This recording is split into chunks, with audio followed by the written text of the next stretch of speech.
voice is really important, and it's really driven by context more than anything else.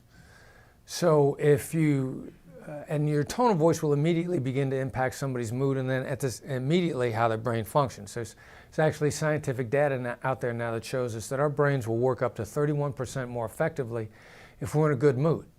So if I smile at you and you see it, or you can hear a smile in someone's voice, if I automatically smile at you and you can hear that I like you, I will actually be able to reach into your brain, flip the positive switch, put you in a better mood. There are mirror neurons in our brain that we have no control over. They automatically respond.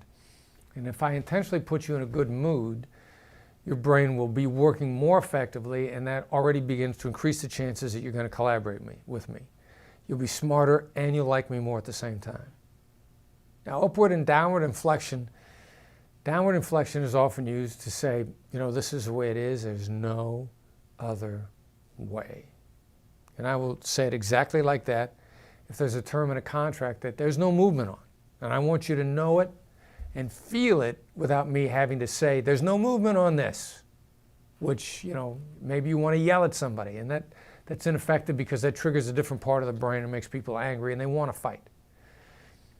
And I've done this in contract negotiations. I've said things like, we don't do work for hire.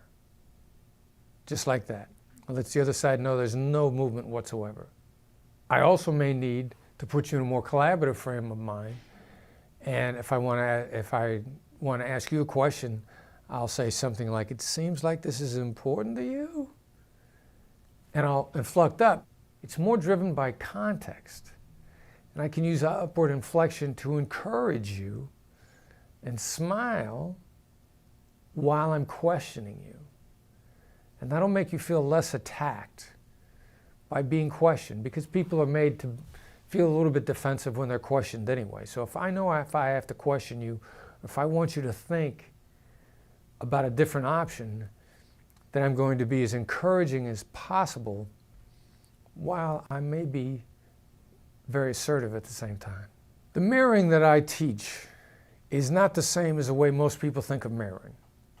Most people, when they think of mirroring, they think mirroring body language, mirroring tone of voice, even using the same words. It's not that at all. The mirroring that I teach is much more simplistic, and interestingly enough, has a great impact on how the other person interacts with you. And it's just repeating the last 1 to 3 words that they've said, word for word, 1 to 3 words, or it's repeating a selected 1 to 3 words. And what it really does is it helps connect people's thoughts. There will almost never be a time when you've mirrored the last 3 words of what someone said when they want to go on and explain and reword and expand. And that mirror, what it's just done is it helps give you a better understanding of what the other person is trying to say. It also gives you more time to think. It's a way to buy time in a negotiation for yourself. The other person doesn't see you buying time in any way, shape, or form. It's a great way, when you don't know what to say or where to go, to keep them talking in a way that they're very comfortable with. One of my clients actually mirrors his counterpart's positions every single time. Every time they make a statement on a position, he simply mirrors it. They'll repeat it, they'll expand it, and every time he does that, it also gives them a good feel for whether or not they're really stable on that position, or whether there's quite a bit of softness in the position, completely based on how they reword and respond to his mirror. So a mirror is a great way to keep somebody else talking very comfortably. The F word in negotiations is fair. Fair is the F-bomb. And when you begin to look for it, it's stunning in how many negotiations somebody drops the F-bomb in the negotiation. And when somebody says, we just want what's fair, that's actually a really bad sign. One of 2 things is going on. Now, the cutthroat negotiators know how much I can punch your buttons if I say I've given you a fair offer. And that'll immediately put you on the defensive and make you worry about whether or not you're being fair. And most people have an instinctive feeling about fair price, fair market.